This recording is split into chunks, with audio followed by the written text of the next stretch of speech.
જ્યારે સત્રાજીતે આડ ચડાવ્યું ભગવાન ઉપર, ભગવાન પર આરોપ મૂક્યો. લોકોએ ભગવાનને પણ છોડ્યા નથી, શાસ્ત્રોને વાંચતા નથી, સમજતા નથી અને કેવલ લોજિકો આપી. લોકો ઘણી વાર નહીં, જેને આંદોલનો જ કરવા હોય, સીતાજીના નામે આંદોલન કરી દે. ભગવાન રામે આમ કેમ કર્યું ને એનો ત્યાગ કેમ કર્યો, પણ સીતાજીને પૂછો એને વાંધો છે? સીતાજી કે ના, મારે કોઈ વાંધો નથી, મારે તો વારે જન્મે જન્મ રામ જ જોઈએ છે, કારણ કે આ તો લીલા છે. પણ જેને આંદોલન જ કરવા હોય એને હજાર મુદ્દા છે. અને એટલે મૂળ વાત એ છે, સંસારમાં જ્યારે તમે આધ્યાત્મિક માર્ગે જાઓ ત્યારે ધર્મશાસ્ત્રોને ફોલો કરજો, લોજિકોને ફોલો ના કરતા. નહીં તો લોકો પોતાના વિચારોથી પ્રભાવિત કરી તમને મળેલો ધર્મ, તમને મળેલી સહજ સુંદર આ ભક્તિની સુંદર પથ, એમાંથી તમને છોડાવી દેશો. અહીંયા ભગવાન પર હાલ લગાડ્યું. પ્રભુએ પણ વિચાર કર્યો કે જો હું આને સમજાવવા જઈશ તો આ સમજશે નહીં, હું પોતે મણી શોધીને લાવું અને આને આપી દઉં. એટલે ભગવાન હવે પોતે વનમાં મણી શોધવા માટે નીકળ્યા. શોધતા શોધતા ગયા અને ત્યાં પ્રસેનનો મૃતદેહ દેખાયો અને સિંહના પંજાના નિશાન હતા. આગળ સિંહના પંજાની પાછળ ગયા તો સિંહનો મૃતદેહ દેખાયો ને રીછના પંજાના નિશાન હતા. એની પાછળ ગયા તો એક ગુફા આવી, એની અંદર પ્રભુ પ્રવેશ કરી ગયા. એકદમ અંધારું, અને જ્યાં પ્રવેશ કર્યો ત્યાં એક રીછે તરાપ મારી અને ભયંકર યુદ્ધ પરમાત્મા સાથે થયું. અને આ રીછ કોઈ સાધારણ નહોતું, રામા અવતારના જાંબુવાનજી હતા. જ્યારે ભગવાન રામનો યુદ્ધ રાવણ સાથે થઈ રહ્યું હતું ત્યારે પ્રભુનું બળ જોઈ જાંબુવાનજીને એમ થયું કે બે હાથ ભગવાન જોડે કરવા મળે તો કેવો આનંદ આવે. એટલે પ્રભુએ અહીંયા મનોરથ પૂરો કર્યો, સમજાયું કે આ તો ભગવાન છે. ક્ષમા માંગી છે. જાંબુવતીજી એમના દીકરી રમી રહ્યા હતા મણી સાથે, અને જાંબુવાનજીએ કહ્યું કે આ મણી તો રાખો, પણ મારા સંસારનો મણી જાંબુવતીજીનો સ્વીકાર કરો. જાંબુવતી સાથે પ્રભુના વિવાહ થયા છે, આવ્યા છે, સત્રાજીતને પાછો મણી આપ્યો છે, કહ્યું આ મણી તો રાખો, સત્યભામાજી સાથે વિવાહ કરો. આમ પ્રભુના અન્ય વિવાહોની કથા આવી. સત્યા, ભદ્રા, લક્ષ્મણા, કાલિંદી, એમ અષ્ટપટરાણીઓની કથા આવી. આ 8 પટરાણીઓ કોણ છે? તો કે અષ્ટધા પ્રકૃતિ છે. ભૂમિ, રાપો, નલો, વાયુ, ખમ, મનો, બુદ્ધિ, રેવ ચ અહંકારી ત્યમ મે ભિન્ના પ્રકૃતિ અષ્ટધા, જે ગીતાજીમાં સમજાવ્યું. પ્રકૃતિ અને પુરુષ, અષ્ટધા પ્રકૃતિ અને પરમાત્મા પુરુષ છે. ભવાસુરે 16,000 કન્યાઓને કેદ કરી રાખી છે કે 16,000ની સંખ્યા પૂરી થાય એટલે હું પછી બધા સાથે વિવાહ કરું. પ્રભુને વિનંતી મોકલાવી છે કે પ્રભુ અમને આ અસુરના કેદમાંથી મુક્ત કરાવો. પ્રભુ ગરુડ પર સવાર થઈને પધાર્યા છે. કિલ્લો હતો, ચારે બાજુ પાણી. મૂર નામનો દૈત્ય કિલ્લાની રક્ષા કરતો. ભગવાને મૂરને માર્યો અને પ્રભુનું નામ પડ્યું મુરારી. મુરારી પદ પંકજ સ્પરદ મંદરેણુત્કટામ. યમનાષ્ટકમાં એટલે જ પ્રભુ મુરારી શબ્દનો પ્રયોગ કરે છે, કારણ કે ભક્ત અને ભગવાનની વચ્ચે મળવામાં પ્રતિબંધ દોષરૂપ મૂર છે. ઉદ્ધાર કર્યો, 16,000 કન્યાઓને મુક્ત કરાવી પરમાત્માએ. કહ્યું કે હવે તમે તમારા ઘરે જાઓ, અને બધા પ્રભુના ચરણોમાં પડ્યા. વિનંતી કરી કે આ સમાજ એવો છે ને, એક રાત્રિ પણ કન્યા એકલી ક્યાંક રહી જાય તો સમાજ એને જીવવા દેતો નથી, એની નિંદા કરે છે. અને અમે તો આટલા સમયથી આ અસુરની કેદમાં છીએ, તમે અમને ગામમાં પણ મોકલશો ને, ઘરે પણ મોકલશો ને, તો સમાજ અમારો સ્વીકાર નહીં કરે.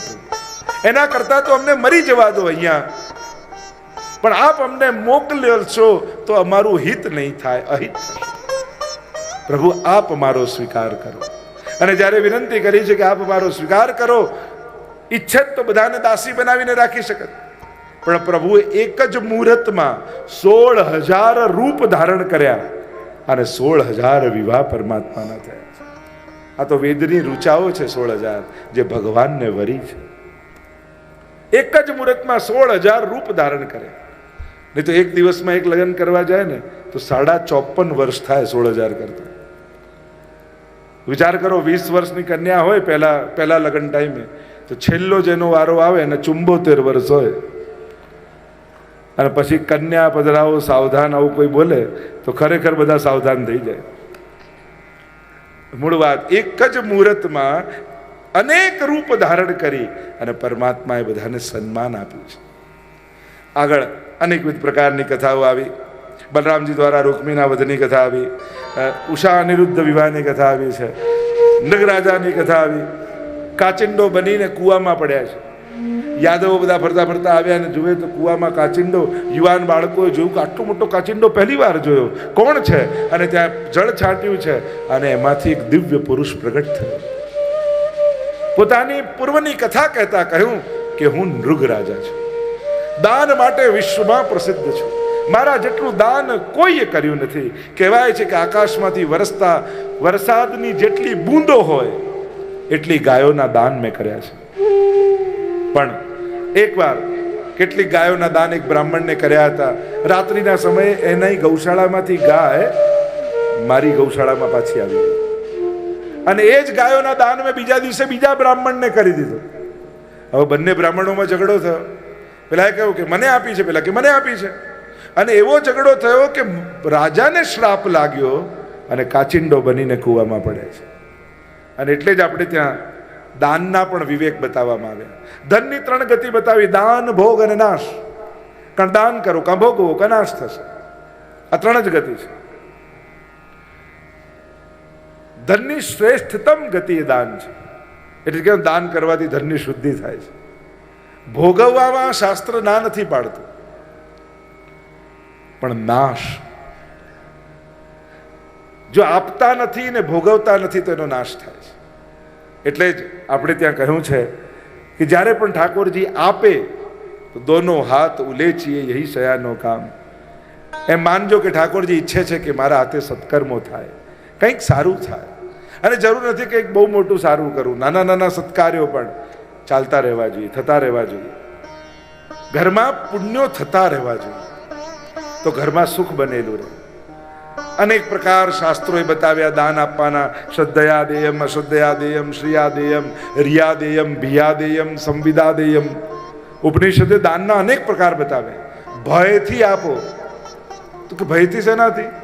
તો ક્યાંક આપવાનો મને અહંકાર ના આવી જાય, એ ભયથી આપો. કારણ કે બહુ જ સહજ છે. એક વસ્તુ યાદ રાખજો, સદગુણો જ અહંકારના કારણ હોય છે, દુર્ગુણો ક્યારે નથી હોતા. કોઈને ક્રોધ માટે અહંકાર હોય, મારા જેવો ગુસ્સો તો કોઈ ના કરે ના, મારા જેવો શાંત કોઈ નહીં એવો થાય, મારા જેવો ગુણવાન કોઈ નહીં એમ થાય. અને એટલા માટે સદગુણવાળા વ્યક્તિએ સત્સંગ સદા કરતા રહેવું જોઈએ. કારણ કે સત્સંગ રહેશે ને તો સદગુણો અહંકારમાં પરિવર્તિત નહીં થાય.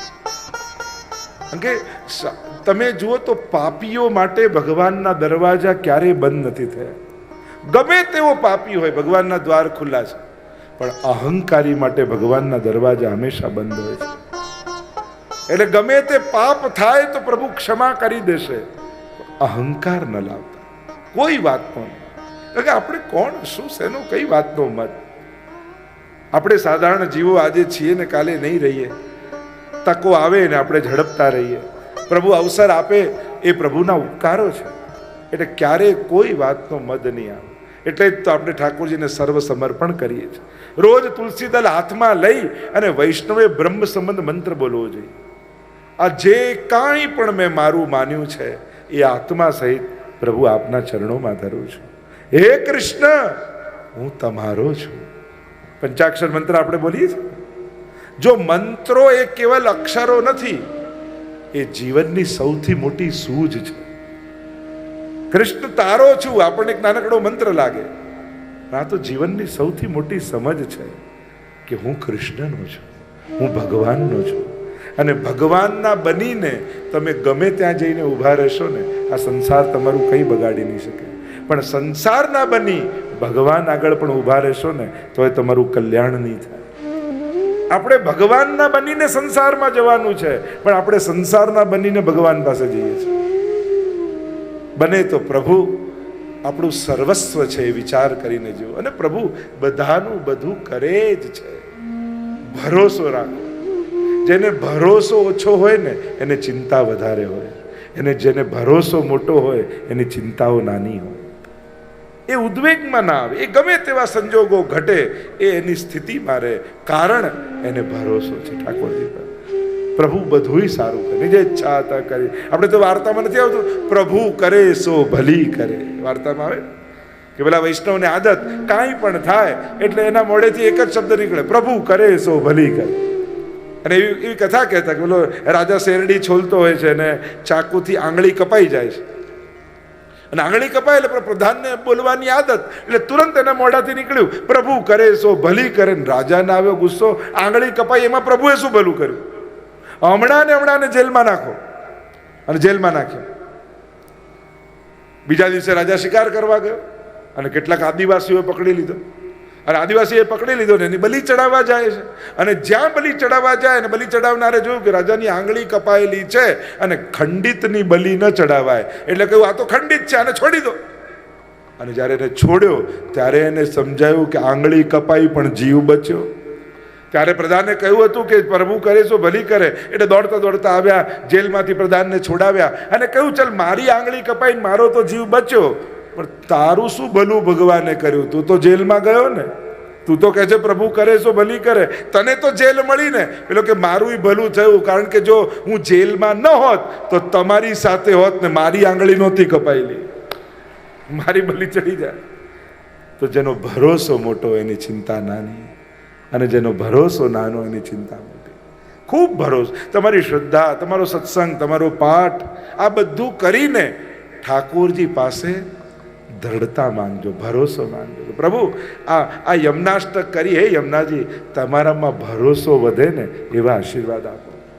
માળા ફેરવીને ઠાકોરજી પાસે માંગો, પ્રભુ આપનામાં ભરોસો વધે ને એવા આશીર્વાદ આપો. એટલે તો સત્સંગના અંતમાં તમે શું ગાઓ છો? દ્રઢ ઇન ચરણન કેરો ભરોસો. અમારા વલ્લભના ચરણોમાં અમારો ભરોસો દ્રઢ થાય. કારણ કે મન શ્રદ્ધાને વિચલિત કરનારા દુનિયામાં ઘણા મળી જશે, પણ શ્રદ્ધાને દ્રઢ કરનારા તો કોઈ સદગુરુ મળે, કોઈ મહાપુરુષ મળે, એ આપણી શ્રદ્ધાને દ્રઢ કરે. ના, ઠાકોરજી બધું સારું કરશે. આપણે કાંઈ કરનારા નથી, આપણે તો જોનારા છીએ, કરનારો તો ઠાકોરજી છે. તમારા ભાગ્યના મેચ ફિક્સર ના બનો. મેચ ફિક્સિંગ કોને કહેવાય? રિઝલ્ટ નક્કી કરીને પછી મેચ રમવા જઈએ ને એને મેચ ફિક્સિંગ કહેવાય. આપણે શું કરીએ? આમ જ થવું જોઈએ, આમ જ કરવું જોઈએ, આમ જ મળવું જોઈએ, આ નક્કી કરીને કામ કરવા નીકળો ને તો તમે તમારા નસીબના મેચ ફિક્સર કહેવાય. કોણ જાણે એના કરતાં વધારે પણ મેળવીને આવી શકો છો. આપણને આપણા સામર્થ્યનું ભાન નથી હોતું કે હું કેટલું ઊંચું કૂદી શકીશ, ખબર નથી હોતું.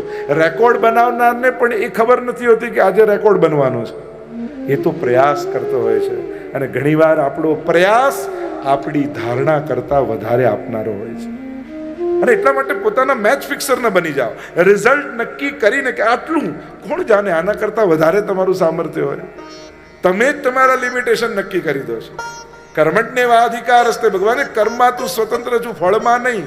એનો અર્થ એ નથી થતો કે ફળની આશા નહીં રાખવી, પણ તે ધાર્યું છે એ ફળની આશા ન રાખીશ. કદાચ તે ધાર્યું છે એના કરતાં હું મોટું પણ આપી શકું એમ છે. માંગેલું મળે એ ઈચ્છો ને તો તમે માંગ્યું એ જ મળશે, પણ પ્રભુનું ધારેલું મળે એ માંગશો ને તો કદાચ તમે ધાર્યું એના કરતાં મોટું